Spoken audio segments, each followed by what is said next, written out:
Welcome to Retrospectrum, the podcast where we listen to a band's entire discography and chat about it. This episode, we've listened to all of the albums by the singer-songwriter Tracy Chapman. It seems like we like contraltos on this podcast because she's our second in a row. I think we're really just exploring your karaoke choices at this point. If we're doing that, I have a separate list of that I can that's going to be a whole extra podcast. For this episode, we listened to 8 full-length albums and a greatest hits compilation. She's been active from 1988. Her most recent album was released in 2008, followed by that greatest hits comp in 2015. So, brew yourself some tea, put on a cozy sweater, and settle in for the smooth sounds of Tracy Chapman. Yep, my bubble bath is already run.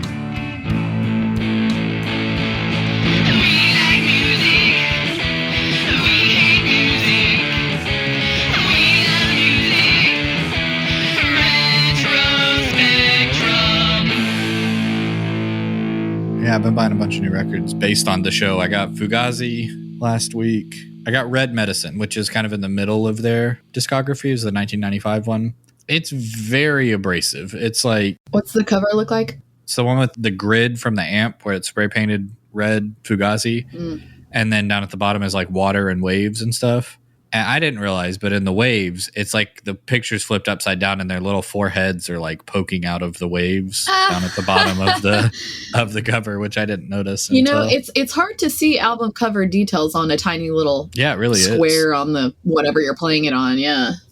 And somebody created that, and that's a part of, album cover art has always been a part of it, and that's something that people... They had to go sit in the, what I'm assuming, northeast coast waters, which was probably unpleasant. But yeah, so it's an actual picture of them? Yeah, they're like in the waves. Oh my God. When you said that, I imagined that it was drawn for some reason. No, it's them. I don't know why. And look up the cover real quick so you can see what I'm talking about. See if you notice their little heads poking out of the waves.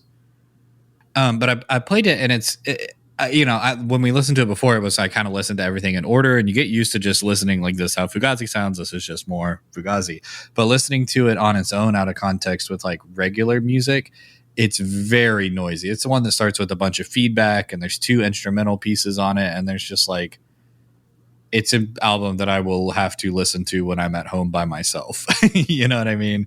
Even the cats didn't like it. Like they were acting crazy while it was on. Even the cats were pissed. They really didn't like they were on edge. Oh, it is flipped upside down. I see. Yeah, you see their little heads down there. Yeah, I never realized that was their faces. I guess I just thought it was like sheet metal or so. I don't know, it looks like some metal or like just something that would be a part of the amp or whatever. But no, it's weird. Flip it over and look at it, you can really tell. Yeah. I wonder if this is just a photograph that they had that was hanging out on their amp or something. You know what I mean? Oh, like I wonder if this photo was. You think it's edited? Oh yeah, I think those together. Are 2 different images. Yeah. Well, yeah, you know how sometimes people have like right now. I have like things pinned to my fridge. Sometimes people pin things to things. I was just wondering if maybe it was like stuck down there upside down like that, and they just thought it was funny and took a picture. I would love to know. We interview them. That's the only question we ask. It would be better about like that 8th grade public access interview that was on there. Oh yeah, that fucking chick with no personality, like the most monotone bitch I've ever seen in my life. She was a child. It wasn't that she didn't have personality. No, when you're a kid, you know how we acted. You know what I mean? We were like goofy and boisterous. She had no personality. Yeah, but she was like monotone as fuck. We weren't trying to run the school-wide interview. Hey, I guarantee you, if I was in 8th grade interviewing somebody asking questions, I would be way more boisterous than that monotone ass. It was like she didn't even know who the band was or care. Possibly, and I would go as far as to say probably true. Okay, so I got that, which was cool. It was what I expected it to be. But I also went to this like vintage record sale thing where all the record stores came together, and it was in the Diamond Ballroom. So it was a big open space with a bunch of different booths in it. And I got there super late, but I had a little bit to dig around, and I found a copy of Sandinista Now, the promo Sandinista cut that's only 12 tracks instead of 36. How many of those do you think they made? I don't know. I'm sure I could look it up. There's a few different pressings, I think. I don't know how many radio stations are there, because at least one for every affiliate, I would imagine. But it just feels like a very rare find. Yeah, I don't know. You can buy them. You can buy them online pretty easily, but I don't know if that means there's a lot left or what. Well, 6 score anyway. Yeah, dude, it's great. It's different. Like it's not like they just took the album and deleted everything but these 6 and left them in the same order. They're in a completely new order. Like the track listing is totally different. It works so much better than Sandinista does as a full album. Like it takes the 12 best songs, puts them in an order that makes sense. It changes all the like experimental stuff to actually sound like it was experimental and not just sound like rambly. And, what the fuck? Yeah. Like, why are we doing this? Like it puts the 2 or 3 of them on there that like had some weird noises and stuff. Like Ivan Meets G.I. Joe, where it has all that like laser sounds and stuff in the background. That's like very early on in Sandinista. And on this one is towards the end of the album. So you've gotten all the other songs that are more sound like The Clash. Those have all come first. And then you get these other ones that have some weird additional sounds or some experimental stuff in it. I don't know.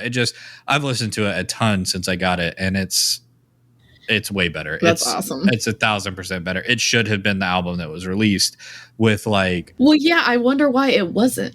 Well, if you did Sandinista as like the extended, option or something like that, or with bonus discs or bonus tracks or whatever, then you could do it that way, and then you could put all that other stuff on it. Like if they had done that, that would have made 1,000 times more sense, because nerds would have eaten that shit up and bought the one that actually came out anyway.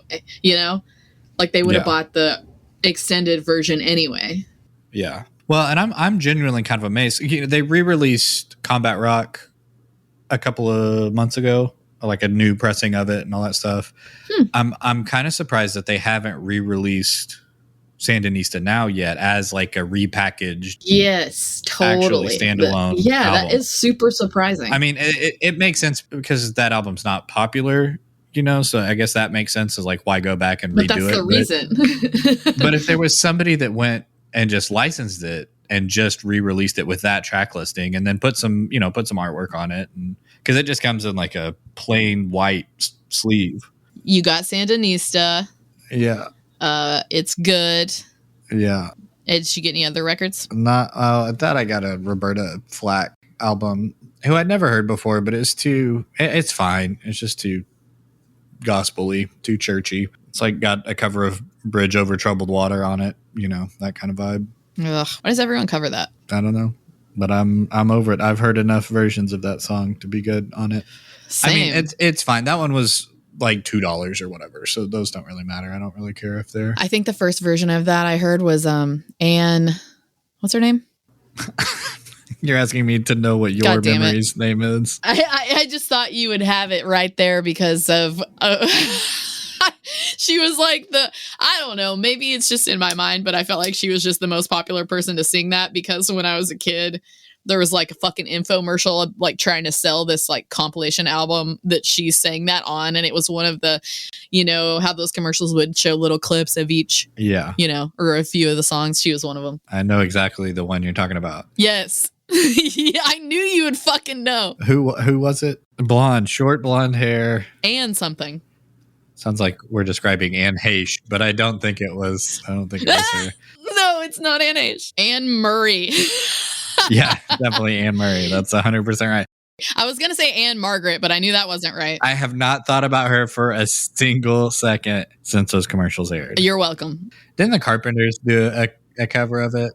Everybody covers that song. I'm pretty sure Willie even covers that song, but oh yeah, those are a real time capsule, those commercials. Yeah, they show that you watched a lot of television at weird times during the late 90s and early 2000s.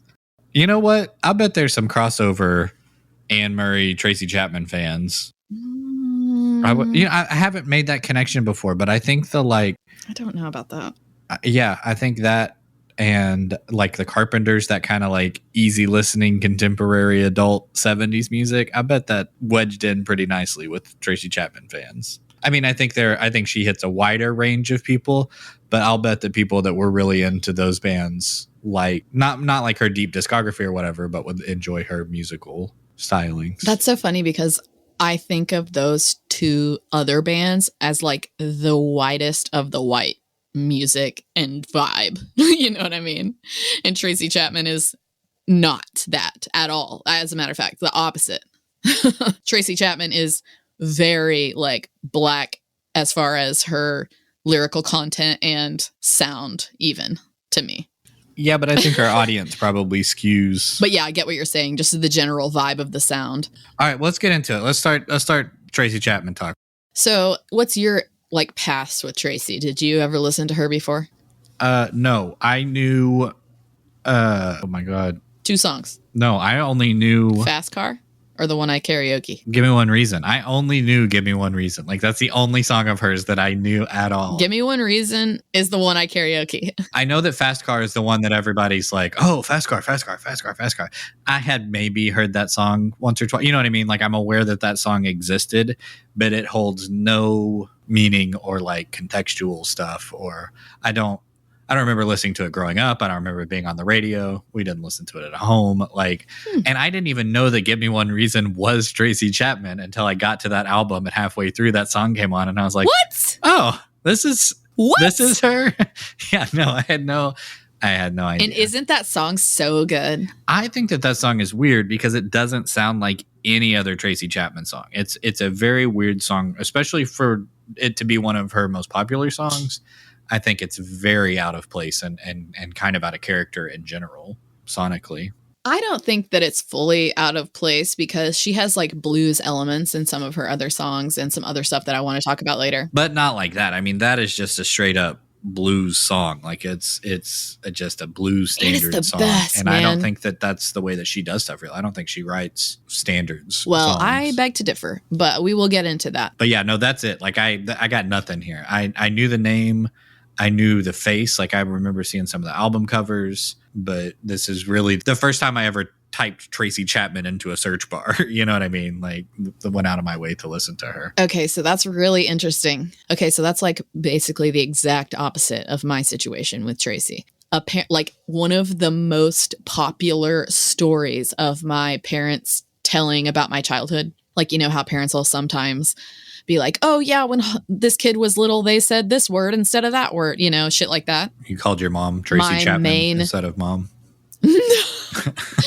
No, like 2 of my main stories that they told the most of me as a kid one of them had to do with Fine Young Cannibals, which is not what we're going to talk about. And the other one, and that was dancing. And the other one had to do with me singing Tracy Chapman. And it was Fast Car. When that album came out, I was literally like 3 fucking years old when that album came out. And apparently I was like a little tiny toddler. So my dad had that album and he, you know, as we've talked about before, listened to music 24/7. And so obviously as a child, my mom's a singer. My dad plays music constantly. As a kid, I'm probably going to do some of those things. So I apparently sang Fast Car like nonstop, and it was supposedly very cute. And I would say it sounded like I was saying pee someone instead of be someone. So that was the story that they would always tell, is like mimicking me being like pee someone. Like, can you imagine me as a little kid like jamming out to that? So yeah, my dad had that album, and then he got the New Beginnings album when it came out. And so those albums were played a lot in my house. I think he might have even had the second album too, which I also really enjoy. Tracy was in the rotation at my house, and it was on constant rotation. So I was pretty familiar with most of the songs on those albums. Yeah, just those 3. Yes. And the first one and New Beginnings are the ones I remember the most, I think, because of the covers. Well, New Beginnings had Give Me One Reason on it. So I think those were the 2 biggest albums. I mean, it makes sense that like those would have been the 2 you bought because those are the 2 that had singles that were on like the radio. So right. If you're or and VH1 MTV or and whatever. Shit. Whatever your brand of loyalty in your house. You guys were a Fuse household, weren't you? No, we were before Fuse existed. A Much Music home. Much Music. We were a Much Music home. It was Canadian. It was way more open. It had more cool shit like punk and weird shit that wasn't as much on the mainstream shit. And then MTV was number 2 and VH1 was number 3. And then, Much Music was what?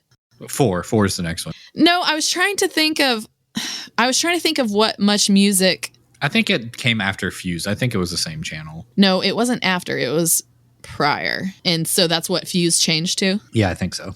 They're connected. Or it just took over that channel. There were multiple little ones that got bought out. Yeah. Well, it was the late 90s. It was the same thing with record labels where they were all being bought up by each other and reformed into different groups and all that stuff. Yeah. Well, do you feel any differently, I guess, big picture wise, do you feel any differently now than you did as a kid with Tracy Chapman? I mean, clearly you liked it if you were singing. Peace, someone. When I was a kid, I didn't really I knew the songs and I liked the songs and I sang the songs. But, when you're a kid, you're not really focused on lyrical content as much. Yeah. As much. Yeah. Depending on the age and depending on what the songs are. And probably because Tracy is such easy listening sound wise. Yeah.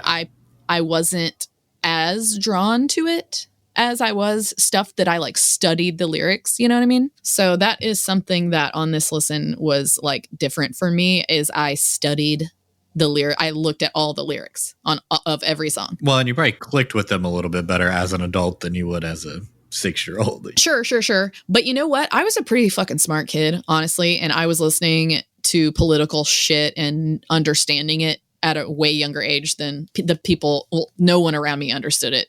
Even the adults, because of where we grew up. But I read a lot and I did watch a lot of TV that even if it was just Much Music or whatever, it's Canadian. So they're talking about more edgy shit and yeah, those edgy Canadians. It's funny, but they're more open. They were more open faster. When I was a kid, I was obsessed with Canada because of Much Music and because of Degrassi. They were both from Canada. And because of that 5 Iron Frenzy song. What? Or was that just me? What was the song? I don't know. They had a whole thing about Canada. Were they from Canada? No, from Denver. Well, white nerds love Canada, I'm pretty sure. They're just more free there and a little bit more advanced there. Canada and California, it's kind of comparable. So Tracy Chapman. I listened to Tracy Chapman a lot growing up, but never really focused and honed in on it. And I'm kind of pissed off that I didn't because it would have just added to my knowledge as a child. And I know, when I learned things, I would get really into them and get really political, and that's something about punk rock that is similar to Tracy Chapman is the political aspect. Although I do think that Tracy Chapman's lyrical content is much more well-rounded than punk lyrical content. Yeah, she sings about more than one thing and it's not just verse, chorus. Exactly. And it's deep as fuck. It's like poetry. And I was feeling some similarities between Tracy and Patsy in that way, is they sing with a lot of emotion. They give themselves, they're really real in their delivery. And they're also both contraltos, right? Mm-hmm. They're in the same vocal range. Which is why I karaoke both of them a bunch. Do you read poetry? Do you enjoy reading poetry? Normally, my answer to that would be no. When you think of someone who likes poetry, that's not me. And I fucking hate slam poetry. Most poetry just is annoying to me and feels like the person's trying too hard or something. Tracy's poetry is not. And when I talk about music and I say it's poetry, that's a compliment, even though I'm not crazy about poetry. Is that why you asked? No, well, partially, I guess. Part of why I asked also is because I think that Tracy's audience, again, are people who enjoy is the type poetry. That would like poetry. And I don't mean that as a negative thing. I just think that's probably true. I think people that listen to Tracy Chapman probably also enjoy reading poetry, and it's very lyrically focused and very concentrated and really heavy. I think there's a lot to parse with each song. Doing what we did, listening to everything, I think you get I know what this is. But I think if you were the type of person who really wanted to sit down and read all the words and think about what the imagery was and really dive into it, I think you would get a lot more out of it than I personally did. That's why I'm saying I'm mad that I didn't do this as a kid, because she would have been one of the people that I would have been if I had paid a little bit more of attention, or I don't know what I missed. Maybe I just wasn't paying attention. I think because of the sound would be my guess. Yeah, I could definitely see that. Just like hearing it and being like, eh. Yeah, and I actually like the sound, and it's not something that I am like, turn this off, because he played a lot of shit that I wanted him to turn off when I was a kid, and Tracy Chapman was not one of them. But it just wasn't something that really grabbed me sound-wise. And I'm really sad about that, because I think it would have done me a lot of good to, and if I would have paid a little bit more attention, I would have gotten really into her. Like, I can see myself getting really into, like I was talking about Mariah Carey, laying in the floor and reading the lyrics and singing along with it, and Yeah, this makes way more sense for that story than Mariah Carey does to me. Yes, it really does. Like, if you had told me that you laid in the floor and read Tracy Chapman lyrics, I'd be like, oh yeah, that makes sense. Well, I did it with a lot of bands, not just Mariah Carey. That was just what popped into my head just now, but like, there were a ton of bands that I did that with. Like Fugazi was actually one of the bands I did that with. The Argument, I got that album, and I was really in their first album. So I had those 2 albums, and I was really into like most, honestly, especially like when I got older as a teen, I would like read the lyrics as I was listening to them, like over and over and over. Like I had all this shit memorized, because most, a lot of the lyrical content of shit that I listen to, it has a fucking message, Yeah. That's just the kind of shit that I always like. So I'm kind of mad that I wasn't more into Tracy as a youth, even though I did like her. But this is why I listened to all her albums twice this round, because I wanted to do that, because I could tell that that needed to be done. Tracy is really interesting, because it could be categorized as you need to really actively listen to it. It could also be categorized as total passive listening, like sound wise, passive listening, coffee shop 100% vibe. Yes. Background Lyrical music. Pay the fuck attention. Yes. And I think that is part of why she has been allowed to exist and have all of her albums and do her things for so long, because even though her lyrics are saying like, fuck this white man bullshit, like, fuck this capitalist modern day slavery. She literally says like all kinds of heavy, harsh shit that is just flying under the radar, because fucking it sounds like some slow jams or whatever. And these dudes aren't paying attention, would be my guess. Because I feel like, a lot of bands that are on record labels don't get to put out the shit that they want to put out because of shit like that a lot of the time. You know what I'm saying? The records label's always trying to shape you and make you. And, I don't know if that happened to her or not, because there's not a ton on the internet about that. Did you find any info about like recording and stuff like that? The process of her label shit? Yeah. Well, she's been on the same label since her first album. She's released every album on the same label. But see, I read that as a like, what you're going to get. If your job as the record company is to be like, here's a certain amount of money to make an album, I would almost guarantee that her albums aren't super expensive to produce, because there's not, she's not a rock star. She's not going to go and blow all your money. And probably you probably have a really solid idea. This is going to sell about this many copies, about this fast. It's a steady bet. Well, they thought that it was going to sell way less copies than it did. Yeah, but I mean like returning in the future.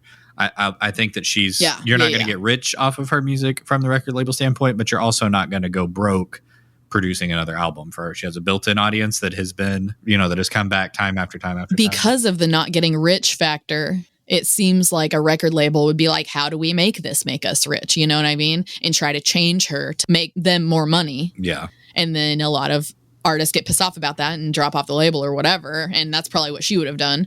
Yeah, but it doesn't seem like they did that to her. It seemed like they gave her pretty solid creative That's control. what I'm saying. That seems weird to me. But I think selling 20 million copies of your first album gives you a certain amount of like, well, you can do whatever you want now. Like she's one of the best selling female artists of all time just from that first album. Well, and she won as fucking Grammys and shit. Yeah. And like I said, you're not breaking the bank going in and making another album. I'm sure that, compared to a lot of other bands, her albums are pretty cheap to produce. So she's originally from Cleveland. I don't know where she lives now. She's a ghost as far as like finding any sort of outside of music information. But she still does charity work in Cleveland that I came across some stuff there. So still ties to the area, but she was discovered on the East Coast in Boston, when she went to Tufts University. The son of this dude who owned a record label, SBK Publishing, who became EMI. his name's Charles Koppelman. His son went to Tufts with her and found her demo and got it to him. And he's the one that got her like signed up with the management team. They eventually got her signed to Elektra Records. And that's who she was with for her whole career, was the same record company that she signed in 1987. They released the first album with her and then all the other ones. There was one other one released on Atlantic, but that Elektra like changed into Atlantic for a few years and then went back to being Elektra. But she did the coffee shop, college, singer, songwriter, one guitar, one person shows all up and down, or like all around Boston. And that's how she got discovered and then got signed. And then that first album, the self-titled album, was the one that sold like over 20 million copies. She was one of the first female artists to sell over 10 million album sales. Fucking wild, man. Yeah. And that's interesting because not a lot of people, I feel like, are talking about her. Am I crazy? I mean, I know like a fuck ton of people cover Fast Car, and like a couple of her other songs have been covered. You mean like currently or within the context of like music history? Just, yeah, in general. Like you don't hear a ton about her. Like you said you had never Googled her before this, like that kind of shit. Like, yeah. I don't know. I was going to say like she's underrated, but I don't think I think the people who know her rate her very highly, but she kind of just flies under the radar. But I think from what I gathered, that seems like a conscious choice. Yes, and I love that about her. Everything that I read said that she strayed away from the spotlight. She didn't want to be out, being like a public person. She wanted to write music and record albums and tour and play shows and then be a regular human being otherwise.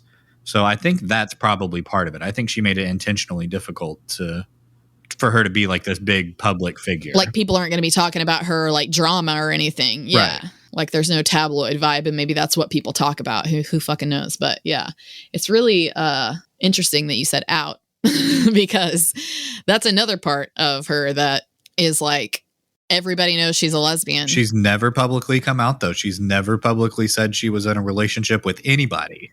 But her girlfriends have. But I mean, just from her perspective, she doesn't seem like she wants to be an icon even for... She doesn't want to be an icon for anything. Right. She just wants to be a musician. She wants her music to speak for itself. She wants you to interpret it, however you're going to interpret it. Did you like find any interviews or anything? Because I watched 2 interviews and they were both really brief. One thing she said was like, some people call her protest music and she doesn't think she's that. And I'm like, what?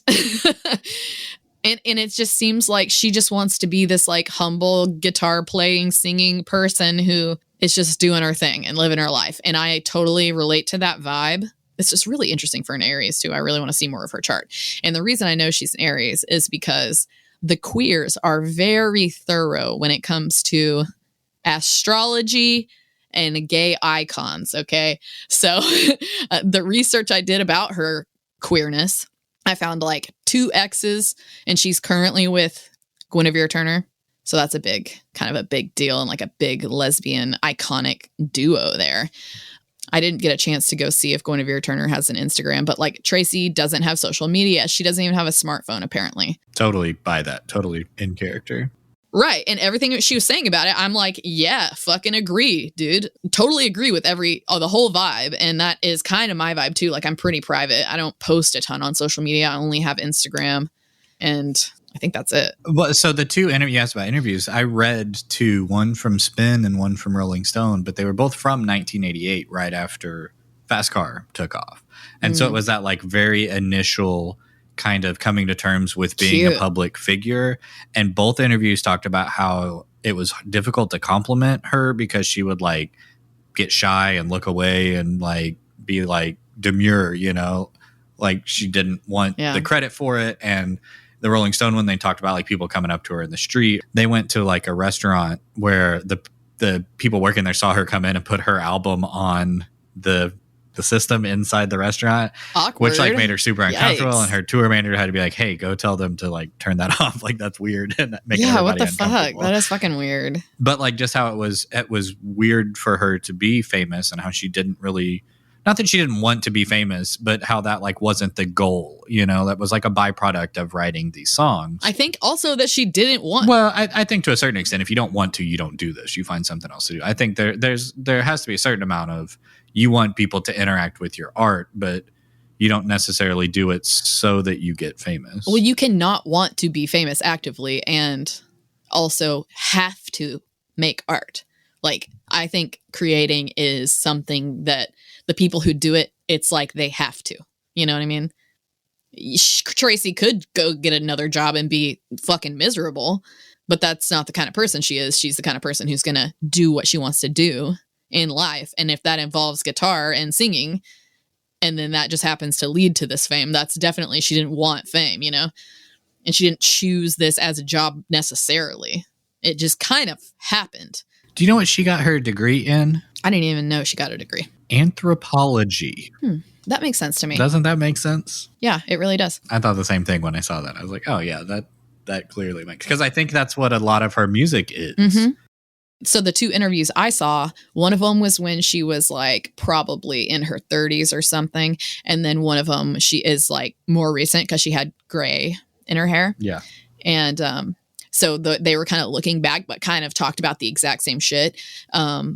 Like she told one story about how like when she first started getting famous, people would come up to her at grocery stores or whatever the fuck, and it just made her not want to go anywhere. And now just the rest of her life, she just hasn't gone places as much because she can't without people trying to talk to her, and she doesn't fucking want that. Yeah.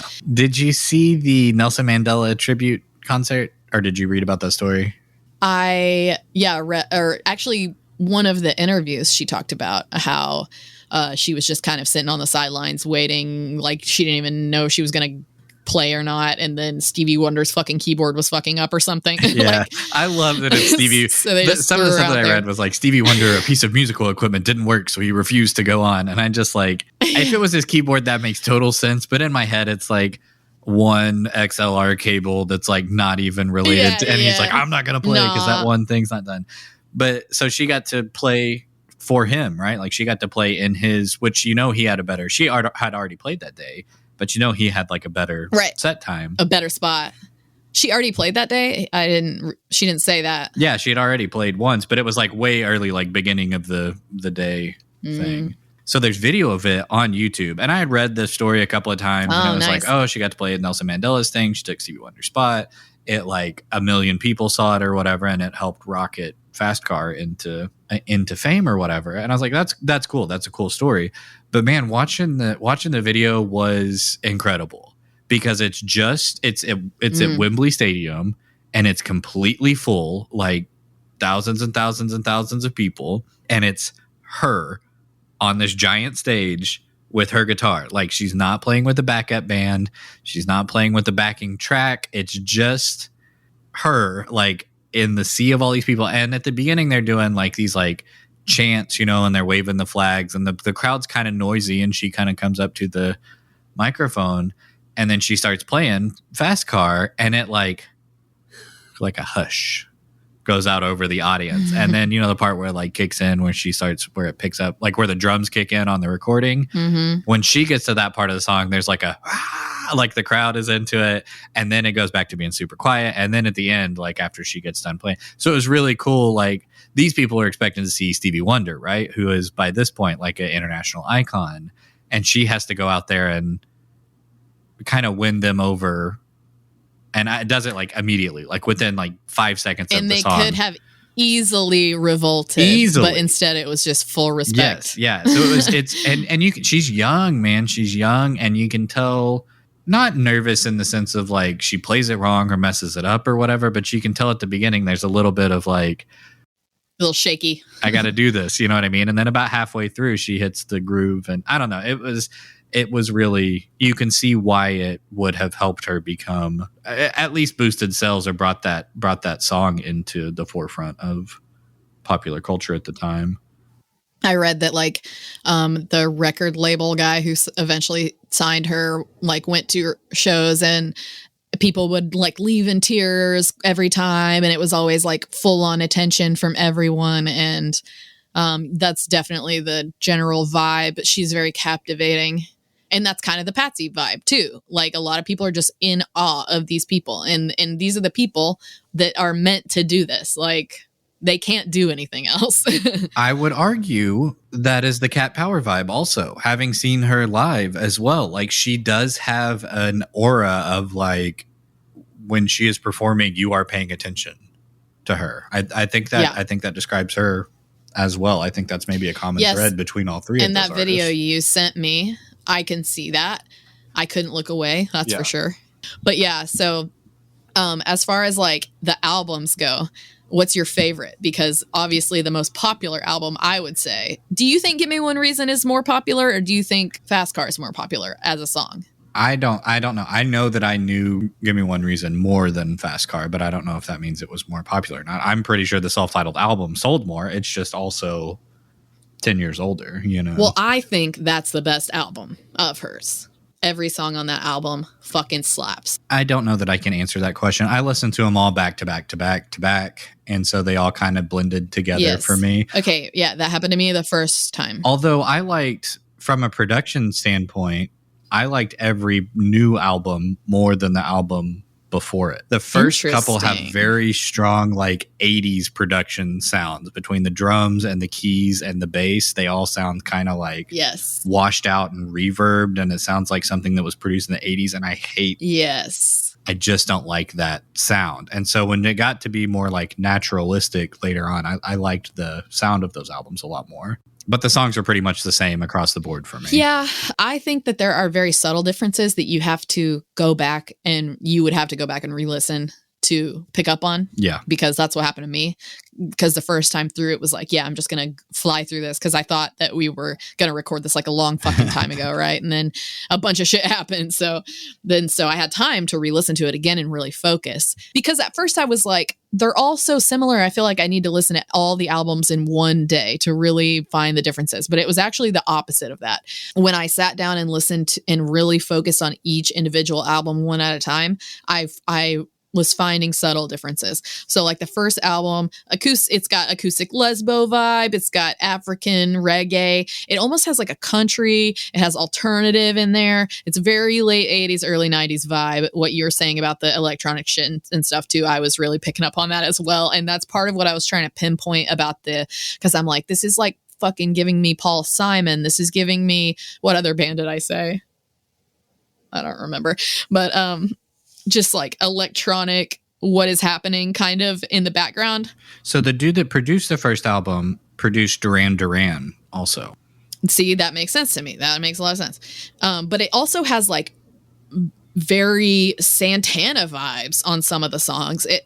It's really interesting. And it just had like a very coffee shop moody, like deep, almost brings you to tears at times type of situation going on. Can we talk about the acapella song on there? It's the one about on the other side of the wall or whatever. The people are fighting and they call the police, and if the police come, but they never do. Oh, the other side of the tracks. Yeah. That song's fucked up. Yeah, that's super dark and super sad and really effective use of, there's no instruments, it's all acapella. Like, that's a heavy track. She writes heavy music in a very like you said, like coffee shop background music sort of way. Yes.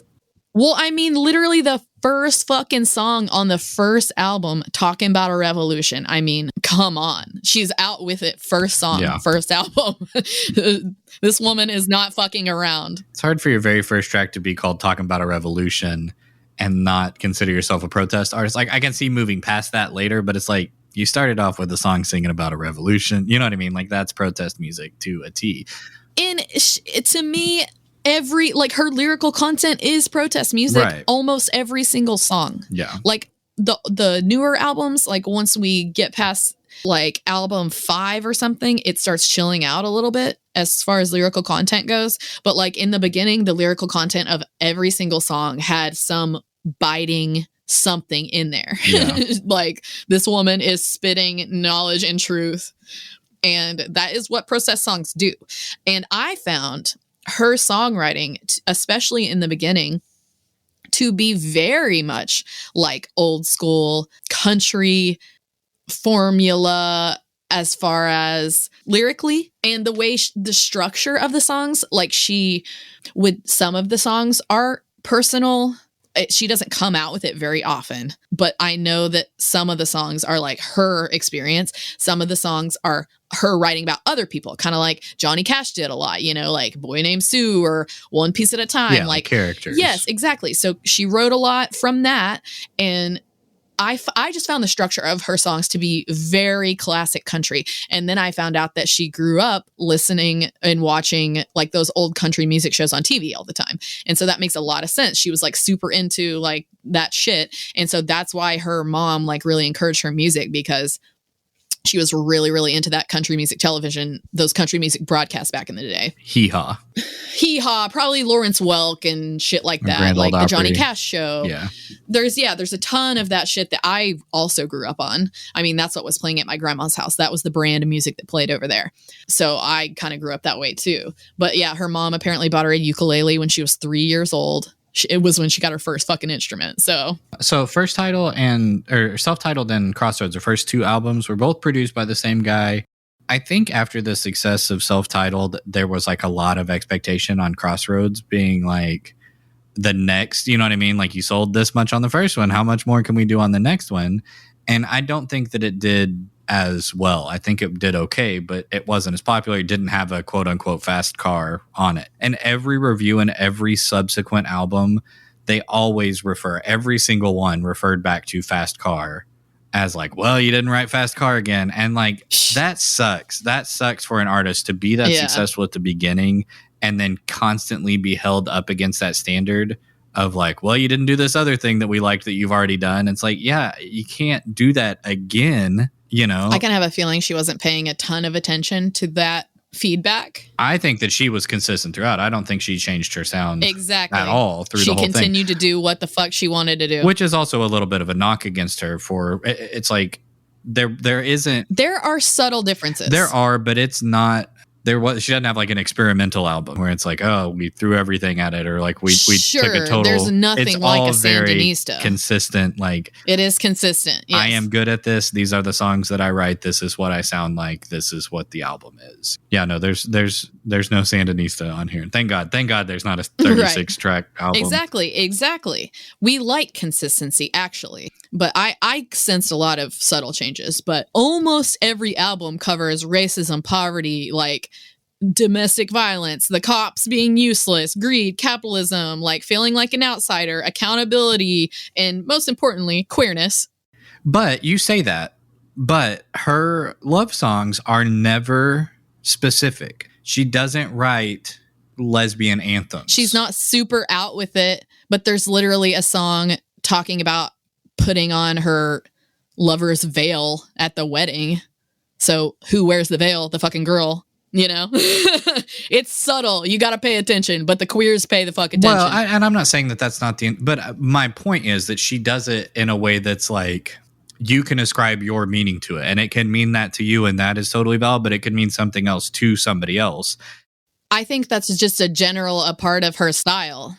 Like I don't think she tries to write to only appeal to one market or one person or one type of person or anything. I think she writes songs that I think she intentionally leaves things open to interpretation. Yeah, unless you pay really close attention to a lot of the like more protesty lyrics. She definitely has some Bob Dylan. No, I definitely meant the relationship songs specifically in there. I think a lot of her political stuff are pretty. The protest songs are a lot more clear. Well, she has the same manager as Bob Dylan. Oh, I didn't know that. That makes a lot of sense. Neil to me. Young. I found all these connections, man. You saw what I was doing this week, but I found a bunch of connections. God, I love Neil Young. Neil Young played on Crossroads. He played on All That You Have Is Your Soul, which is super cool, right? That's you got Neil Young coming in, but that song was really good too. I actually put it on a couple of playlists of mine that aren't like the podcast playlist, and it's true. She spits truth. Well, and I think we talk a lot about like selling out, between Fugazi and the punk rock ethos and all that stuff. Like she was signed to a major label and was on a major label the whole time, but she never sold out. She doesn't license her songs very often. She didn't change her sound. If they tried to push her to do that, she did not sell out. She seems to be very artistically on point and consistent. I agree. Tracy is a bad bitch. She's a fucking icon, and I see why, for sure. Yeah, I definitely, at the beginning, it really feels, and I'm not going to lie, a lot of the music feels like adult contemporary, like snooze fest. The vibe of it can be hard Yes. at times. It depends on what your mood is, too. Because the first time I was like in a way more energetic mood the first time I listened not to great it. for that. But the second time I listened to it, I was down already. Yeah. So it was like perfect. And that's probably why I was really enjoying the second listen a lot more. I'm telling you, dude, it's bath time music. It's light a candle and run a bubble bath and put on some Tracy Chapman and just chill. Mm-hmm. Sonically, it is. I think lyrically, it's also like teaches you about the world from another perspective. You know, I think that she does a good job of singing about and from the perspective of someone on the outside. Yes, that is a huge theme with all of her music, is being an outsider. And that also ties into the queerness as well. And what I was going to say about that a second ago is back in the day, in the 80s and 90s, you know, it makes sense that her love songs are not like openly gay because people weren't fucking openly gay back then. Right. Like celebrities had to be closeted pretty much because the fucking world made us, Right. you know? So like, you know, Ellen almost lost her fucking career back when she came out in the 90s or whatever. In a pre-Ellen world. Exactly. So like shit was different back then. So it makes a lot of sense. Like that's how Melissa Etheridge, like a lot of women back then who are lesbians wrote really vague shit. And the fact that Tracy is already the type of person who wants to be outside of, this is her playing music. It's not about her life, you know, her personal shit. Or even her at all, like as a human being. Exactly. She's kind of like, what do you call that? A vessel. Not like a vessel, but maybe. A conduit. Yeah, like a conduit. Like a conduit. Yes, exactly. Monolith. A stand-in. Yes, I would agree. And she's just doing her thing. And that's a good point. I didn't, you know, I thought of it as her consciously being inclusive, but it's probably also like a little bit veiled to protect herself. And I didn't really think about that's what it is. Man, it's weird listening to stuff where you think like, yeah, she's a lesbian, big deal. But it's like, it was not that way. It was a big fucking deal, actually. And it seems based on her like lyrical content, and I know that she grew up listening to a lot of gospel, and her songs sound very gospel, a lot of them. I feel like that factor too, the religion factor, is really seeped into the whole shame around the whole gay thing too.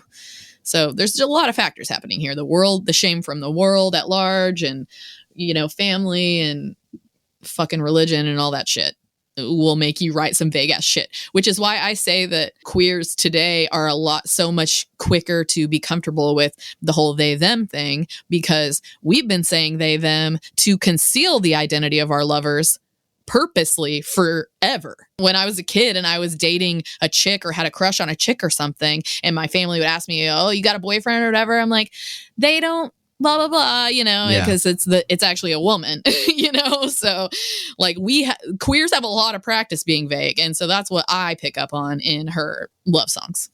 Thank you for that perspective. I appreciate that.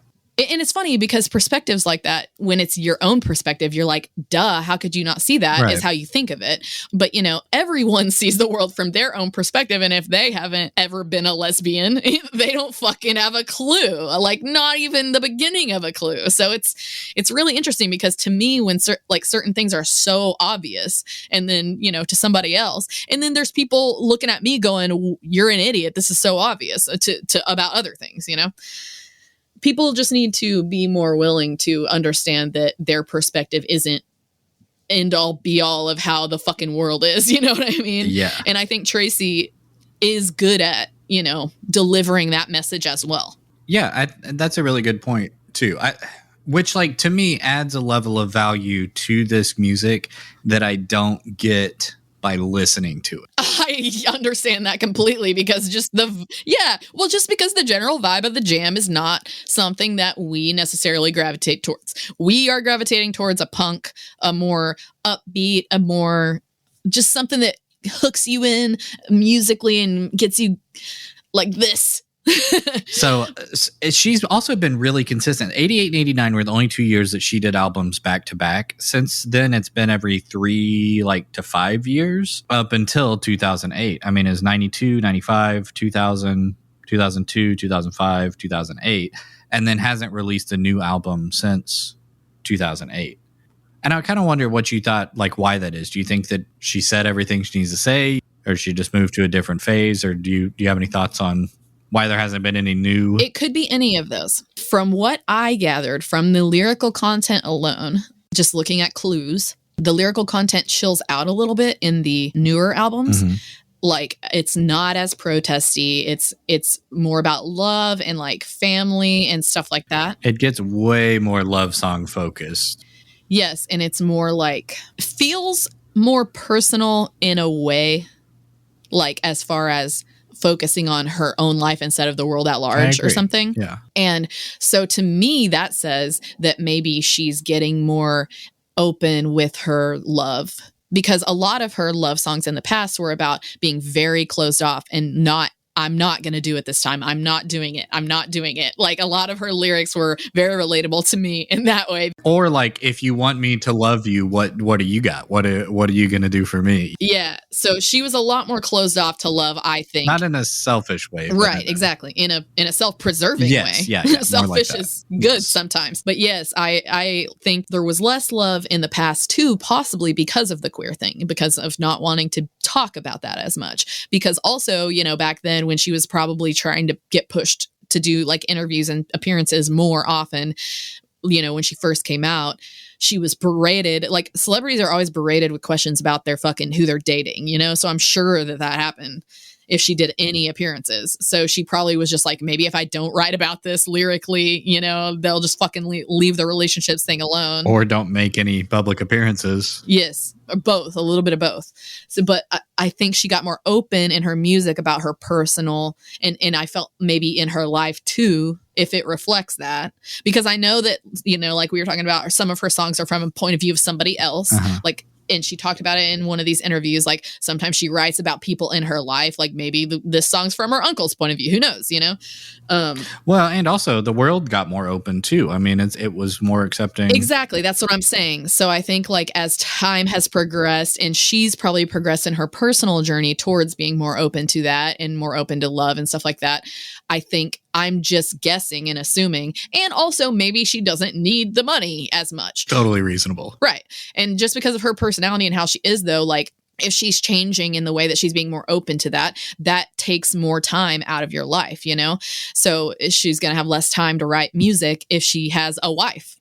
And I'm pretty sure her and Guinevere Turner, I think, have been engaged for a long time. They might even be married, because she had, like that song, the wedding song or something is what it's called. I don't remember what it's called, but something having to do with that. And it's in the later, in one of the later albums. It's actually before it's supposedly they started dating.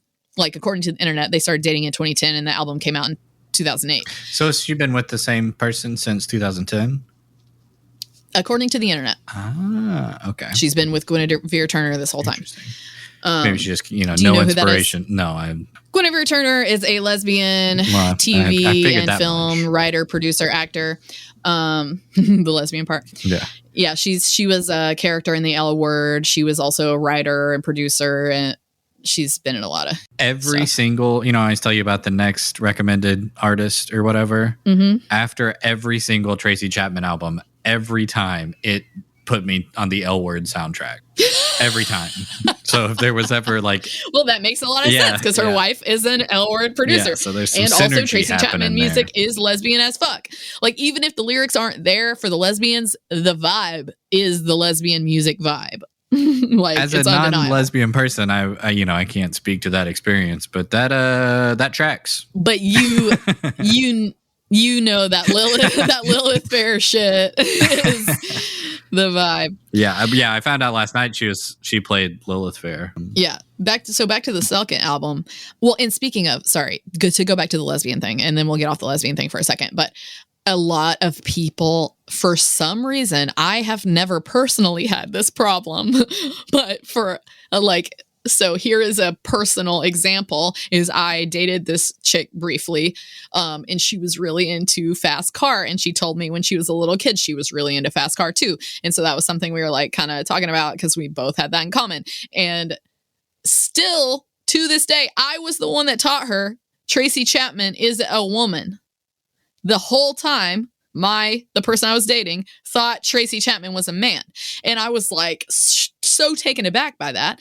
But when I was doing random research for this, it would sometimes suggest on the Google search, like what like gender is Tracy Chapman. And I'm like, for some reason, people are getting this confused. But my theory on that is when you're queer, you can't really hide it no matter what you fucking do. Like, you can be as neutral as possible, but just your vibe is gonna come across. And so I think that's why people get confused about Tracy's gender, because the androgyny is shining through because of the queerness, you know? So I think that's really interesting. But anyway, back to the second album. I really did like the second album. I didn't like it quite as much as the first album because they added more piano and it's just a little too gospel for me. It was like slightly more produced than the first album, which it was part of the piano. It felt like a very studio piano situation, but they even threw a little banjo in there. Every album after the first one, she was also a producer on it. So she, I think, had a pretty that makes sense. Heavy say in instrumentation, you know, the way the album sounded, at least. The instrument choices to me felt very early 90s as well, yeah, because she had banjo and bongos or congos. I don't know. One of the two. But anyway, in my notes, I wrote banjo and bongos in the same song. Like, I thought that was... Yeah, that's about as experimental as it gets, though. Across. Well, yeah, and I was like, that's the most 90s thing ever. Am I right? Like, banjo and bongos in the same fucking song. It's like got that world music vibe, whatever the hell that means. I thought the song Material World felt like she's straight up shit talking Beyonce. I know she's not shit talking Beyonce because Beyonce wasn't a thing at this time, but she's shit talking somebody. Honestly, Beyonce was probably performing at this point. Well, she existed, but yeah, Beyonce was probably laying in her bedroom floor listening to Tracy sing about this, and then went the polar opposite. She did not learn her lesson from Tracy's lyrics. But anyway, it says, "You and your fancy material world don't see the links of chain binding blood. Our own ancestors are hungry ghosts, closets so full of bones they won't close. Call it upward mobility, but you've been sold down the river, just another form of slavery, and the whole white man-made world is your master. You and your fancy material world create in your own image a supreme God. Your Virgin Mary, your Holy Ghost claim to be so pure of heart, have hands that are stained with blood. You and your fancy material world don't see the links of chain binding." When I listened to that, I was like, fuck! Like, oh my God, her lyrics are just a slap in the face almost every fucking song, dude. Yeah. Well, again, that's what I'm saying. If you really wanted to parse lyrics and pay special close attention to everything, I think you could get a lot more out of this music. And I'm not even opposed to doing that. It's just for... Sure. And if you don't want it to be time consuming, you could just literally go read the lyrics and it'd be a super quick thing to do. You wouldn't have to listen to the coffee shop vibe behind it. You can just go read them all, you know, because the message is very clear. The whole white world, man-made world is your master. Oh my God. I was like, God damn, Tracy, you fucking tell them.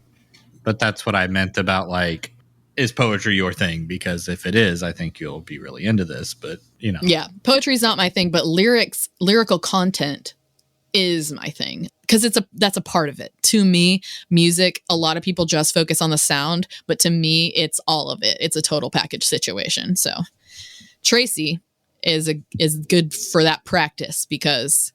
And also another reason that I don't listen to her a ton is because the whole package isn't fully there for me with the sound because, you know, it's just not the vibe.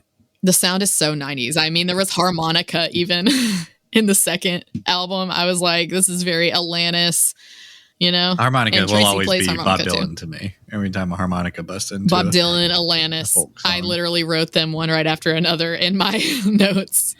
She's clearly a very multifaceted human being. We talked about how she didn't do anything new after 2008. Mm-hmm. But did you listen to the Greatest Hits album that she put together in 2015?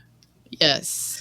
That, honestly, like we usually do recommendations or whatever, that would be what I would recommend. It was great. Great. It is great top to bottom. There's no filler songs on it. I think it does a really good job of showing what she is, what she does, and who she is, and what her music sounds like. And all the songs are great, and it sounds great. They've all been remastered, so they sound a little more fresh, not quite as dated by production and that sort of stuff. But I thought the greatest hits was awesome, and she put it together herself. She picked every song that went on it and put the track listing together, and so it's not like a nice. It's like her faves too. Yes, yeah, or the ones that she thought was the most representative. But it's not just like here are the most popular songs. I mean, the 3 most popular songs are on there, but so are some other ones. So, how do you feel about greatest hits albums in general? I want to be opposed to them, but I enjoy listening to them. Yes, exactly. I think music people scoff at them. Like, I really want to be a purist where I'm like, listen to the whole album. The artist put an album together and wrote all these songs for a reason. But then at the same time, it's like... But then Sandinista... I just want to hear the good stuff from time to time. I don't need to hear... so I don't know. I go back and forth. Well, this sample Sandinista is like the greatest hits of Sandinista, basically. Yes, exactly. Which is the way better version. Well, and that is like, this ties Tracy back to the old country people to me, because a lot of the old country people kind of thrived on the whole greatest hits thing, because they did all these standards and all these other songs that were just like written by other randos that were maybe whatever that, they'd sing at a show as filler or whatever, but the hits are the hits for whatever a reason. Yeah. Well, and so the way that she did it, where she actually picked the songs and put it together and stuff, I think that has some value to it. If it's just like we need to put one more album out for the record label, so we're going to slap some stuff together and put one new song on it, like, I'm less inclined to do that. Or if it's like a Walmart presents Matchbox 20's greatest hits or whatever, you know what I mean, where it's like a third party thing that they're just putting all the singles on.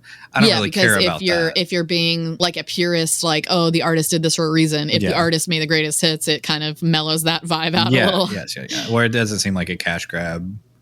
I don't want to like them, but I do think that they're pretty useful.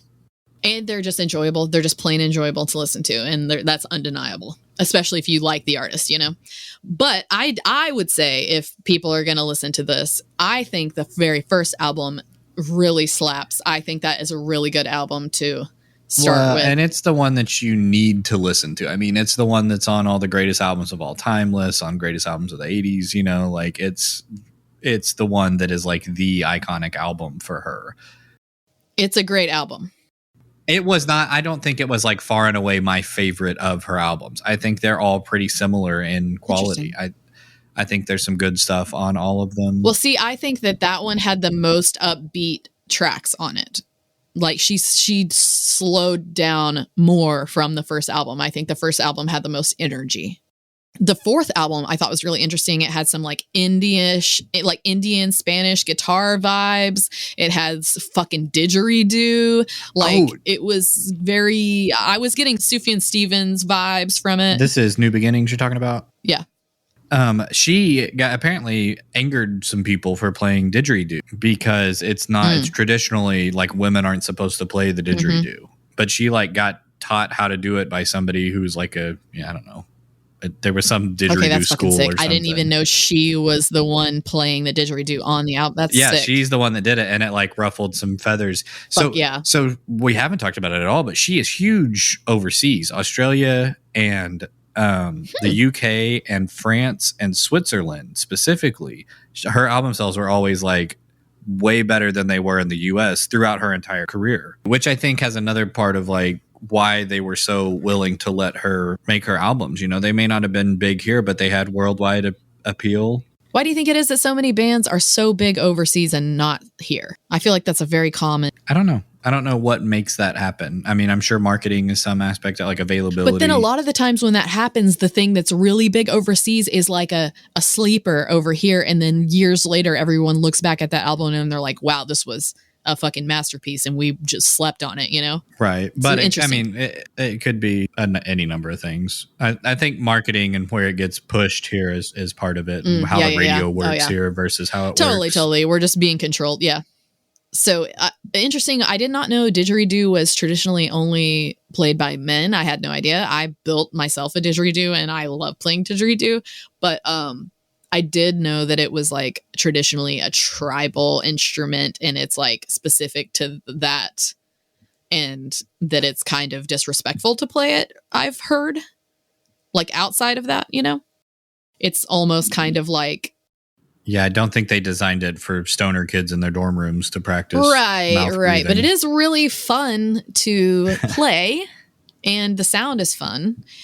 But anyway, the fourth album. The fourth one's one that had Give Me One Reason, which won another Grammy for Best Rock Song. That makes no sense because it's a blues song, but whatever. Did you know that it was first performed in 1988? It was like a back pocket song for her that didn't get released and recorded until 95. I wish more of her shit had that bluesy sound because I love it. And she's good at it. I love that song. That's one of my main go-to karaoke's. But anyway, I thought I really love the first album. I really love the fourth album. I really liked the fifth album, which you did too, right? Telling Stories? Yeah, didn't you? Wasn't that the one that you said? That was the first one. She went back with her original producer on Telling Stories, the same dude that did her first two albums. I thought that was a good one too. Telling Stories, the one that I said that they all blend together and I don't really have a favorite out of all of them. When we talked on the phone about it one day, the one that you were listening to that day, you were like, I think this is my favorite one. Yeah, but I kind of felt that way every time a new one popped up. Okay, well, I made a mental note. I'm pretty sure it was Telling Stories when you said that to me on the phone. So I made a mental note that was going to be like your favorite one. No, it didn't stick with me that much. My favorite one is The Greatest Hits, which is a cop out. But that was a big gap too between 95 and 2000. So that what's your non-greatest hits fave? You might have to listen to it again to have that. I don't think there is one that like stands out. I mean, it would be self-titled. I think if I had to like have one that I was going to own or whatever, it would be the self-titled album, just because that's the iconic, well-known album. But I don't know that I liked that collection of songs like head and shoulders above any of the other albums. I did. I think they're all pretty consistent. Yeah. The newer shit is a little bit, it's even more mellow than the older shit. And so it's too mellow for me and it's too Jesus-y. It is a little churchy sounding and it just like adult contemporary. The song I Did It All, I made a note about that because I wrote it had weird Lou Reed vibes. Yeah, and I thought that one was pretty funny actually, like for her specifically to be singing. Yeah, because it's like about how, you know, this singer got into the middle of everything and experienced all the stuff, and you know, and it's like I don't think she was doing that stuff. Like I think that's right. Funny because it's out of character for who she is. Well, and I like when she writes from other people's perspectives too. Did you know that Flea played bass on one of her albums? I did read that. Which one? On Where You Live, the next to last one. So I went back and re-listened to some of that one, trying to be like, where's the Flea? Where's the Flea? How am I? And it's like Flea is a very specific. Yes, he does not play like Flea on that album. There's no like slap bass or runs or anything crazy. I mean, it's well done, but it's tasteful. And Flea is very interesting because he has such a distinct bass style, which I love. I mean, Flea is a god among bass players, frankly, and he has played on so many people's albums. It's just mind-blowing to me. And I didn't realize, I guess I just didn't, I knew that country artists did that a lot, you know? Yeah. Like wrote each other's songs and played on each other's albums. But I guess I just didn't fully realize how much all artists fucking do that, because Flea played on so much shit back in the 90s and early 2000s. And the first song, like at the beginning of the pandemic, me and Carr were sending each other songs back and forth to cover. And we would just like do a quick cover and text a video to each other, and you know, and the first song she gave me was an Alanis Morissette song. It was probably You Ought to Know or something, and fucking Flea plays bass on it, and so I go to start learning the guitar, and I'm like, God, this guitar is hard, and I Google it, and it's Dave Navarro playing fucking guitar, and I'm like, no wonder. I'm gonna try to learn the bass line instead because I'm a bass player, right? So I go to try to learn the bass line, and it's fucking Flea, and it's way harder than the guitar. So I learned half the bass, like half the song of the bass, and then I was like, fuck this. Went back to the guitar, and the guitar turned out to be way fucking easier. So I ended up going back and learning the guitar and finishing the whole song on guitar and only learning half the song on bass, because Flea is just such a good bass player. I mean, so good. But anyway, back to Tracy. But yeah, that stuff is not, I don't think he's stretched to his limits on Tracy Chapman's music. Oh yeah, definitely not. I'm going to be going back and listening to that right after we get off the phone though, so see if I can pick up any Flea vibes. Did you watch any of her music videos? I watched Fast Car, which everybody was like, it's a stark blah, blah. And I was like, it's just her face. Like, it's not, there's not. Every music video of hers that I could find and that I watched exactly the same. Was head and shoulders. That's it. And then like slow, like stock video of like a basketball goal and sun shining through the trees. Random people walking by. And yeah, exactly. Yeah. It's like establishing shots. I watched one and then like half of another one. Yeah. Yeah. Did you watch her David Letterman performance where she sang Stand By Me? No. It is also incredible. Much like, okay, so I watched 3 videos of her. The Wimbledon one, she does a duet with Pavarotti, and she performed at like the very last week of David Letterman's show. He brought all these artists out, and she was one of the artists that he brought out, and she sang Stand By Me, and it's just her and a guitar. She's playing an electric and has a little amp behind her, and it is amazing. Like, I think seeing her live is a wildly different experience than seeing her or like listening to the recordings.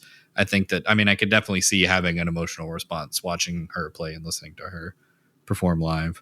And this was kind of like that too. I don't know. It was really good, but apparently it went viral, which I think spurred the greatest hits release. Like, I think it kind of like got people interested in her again.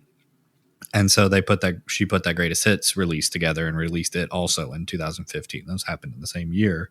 But it's definitely worth watching if you're still cruising the Chapman train. And that was probably when Justin Bieber found out who she was or something. Because he covered Fast Car. Yeah, probably.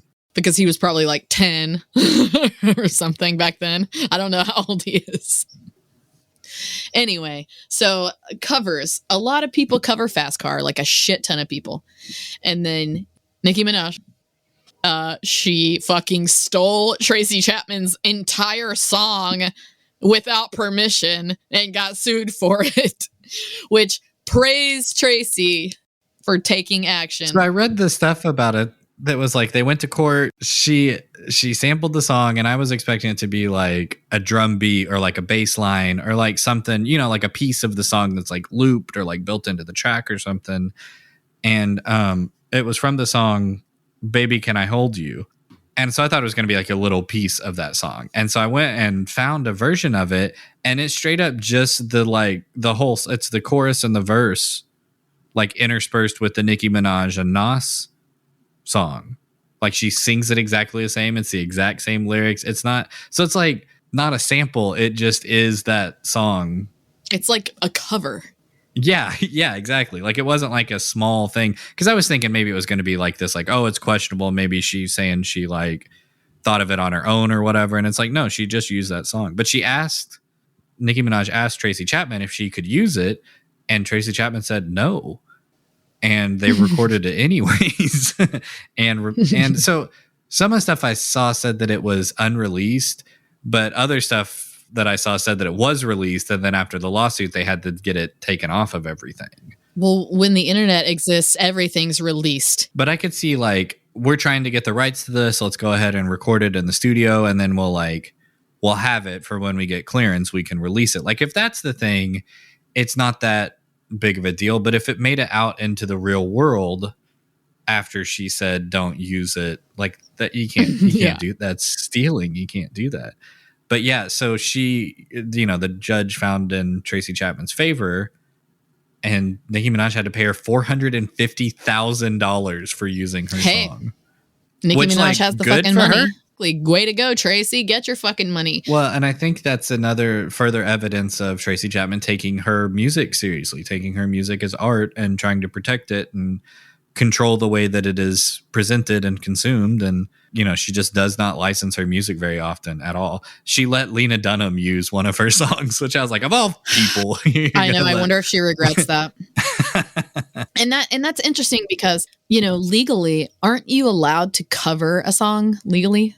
Well, so what the judge actually, it was a 2-part judgment. The first one said that they could do it because it's under fair use. Like she changed the song enough for it to be fair use. But the other judge said that she had to pay her for like it. So, but like the next part had to go to trial. And then they said they had to pay her for the use of the song. So I don't really understand exactly how it all works. But I know you can't release a law song is with all somebody about else's. like loopholes and bullshittery anyway. So like, but yeah, that was like the only drama of her entire career that I could find that was like actual. but it has like nothing to do with her because it was fucking Nicki somebody Minaj else doing it. Then she was like, "Hey, pulled quit," her and into they're it. like, Yeah, yeah, exactly. So it wasn't even. So she seems very chill, very under control, very conscious presentation to the public. which is literally the polar opposite of Aries. So I don't understand how she's an Aries at all. It's almost like I want to see her chart. Her moon must be like in Capricorn, her rising's in Virgo or something. Or she's a fucking Taurus. I don't know. Yeah, must be. That explains it. She's got earth signs in her chart, I guarantee. So Tracy Chapman, worth listening to. Glad you did it. Would you do it again? Most fucking definitely. I find Tracy Chapman to be required listening, as a matter of fact. Yeah, I'm glad I did it. I don't know how many songs are going to make it into my regular rotation, but I'd probably pick up the self-titled album if I came across it. I'd probably pick up the Greatest Hits album if I came across it too. And that one I might actually pull some songs off of that. Or if I went back to like listen again, it would probably be one of those 2 albums. New Beginnings is really good too. I think New Beginnings and the first one are worth revisits. Well, and it's like, this is an example of me liking it more after I know more about it. Like, I think I would enjoy listening to it all again after talking about it and doing all the research. Well, yeah, now songs that I didn't even know of hers have been stuck in my head all week. So I think there's a lot of value. I don't think everybody would like it. Like I can totally understand if somebody says this is not for me. Like, yeah, I get that. That is a reasonable response as well. Sound wise, yes. But I am glad we did it. I did enjoy the conversation and the learning about her. And I think she's an artist. She has the artistic integrity that all of us should strive for. Tracy Chapman, fucking totally see why she's a complete icon. There you have it, Tracy Chapman. It's a good stuff. Singer, songwriter extraordinaire. Again, another artist who is just extremely consistent throughout their entire career. And another artist that had a resurgence of popularity. Yeah, Fast Car cover, and then the duet. Yeah, I'm not gonna lie, that kind of weirded me out. I don't know that white man, but I do know that he's a white man. Well, so here's the deal. I think that she is so particular about who gets to cover her songs and, you know, what happens with her music, that the fact that she allowed it to happen, to get released at all, is kind of like her vouching for him. And then she also performed on stage with him, and you could see they kind of had some chemistry. And so can you do covers without the artist's permission? No, not without it being licensed. That's why there aren't, like, the stuff with her with Nicki Minaj. Like, I feel like Tracy has like an agreeability factor about her that I wonder if that is a contributor. Well, I don't think so. I don't think she has a problem saying no to people who have tried to use her music before, or like, you know, it's why it's not in a lot of commercials or in movies and stuff too. I think she's, again, has that artistic integrity to only let the music be used when and where it's Fuck yeah, I love that about where her. she deems it appropriate, and it's her art, you know. So she's the one that gets to make that decision. So that's kind of my take. Is like, if she said he's cool, then he's cool. Okay, I'm on board. You got me. And for Fast Car, you know, on the back of that, she was the first Black person to win the CMA for Song of the Year, because it was his song, but she wrote it. So she got the award for Best Songwriter for Fast Car. The first Black writer. Not that surprising as far as country music awards goes, but it's still surprising and extremely upsetting. Agreed. And they've also, you know, talk about the resurgence and coming back around. They just, like, last week reissued her self-titled album on vinyl, because I had been keeping an eye out for it and trying to pick it up, because that, like I said, is like the one that I would own, and saw that it came out. And so and now it's, instead of being kind of like a collector's item, now it's a lot easier to get a hold of. And so I don't know. It seems like she's kind of cycling back around to experiencing some popularity again, which is cool. Well, yeah, It's interesting how so many bands we've done are doing that. It's almost like we have some kind of insider intel of like who's about to be popular again or something, because we just happen to be choosing a lot of the bands that are becoming popular again all of a sudden randomly. I wonder if it's that or if it's just like we're paying attention to these artists more now, and so when things pop up about them, we're like more keyed into it. That could be it. A lot of bands could be having resurgences all the time Yeah. that we're totally unaware of. But also, I feel like we could have chosen a bunch of bands that haven't come out with anything, and That's true. nobody cares about. It is interesting to see how It's all shaken out. yeah, and how these artists are still influencing and having an effect on popular culture and stuff too. I think that's fun. And I love having the context to like when this stuff happens, be like, oh, I know about that now, Yeah, totally. This has been really fun. And this is the last episode of the last regular episode of season 1. Oh my gosh, we did it. We released a whole season's worth of episodes almost. There's one more task at hand. Dun dun dun. The final Wheel of Death entry. So we're going to do just a little explainer first. We're going to do the last entry today, and then next Wednesday we will release a little mini episode where we actually choose our Wheel of Death entrant, and then after that we will go ahead and release the Wheel of Death episode, which will be the final musical artist of this season. I'm so scared. Yeah, it's like at this point we have really...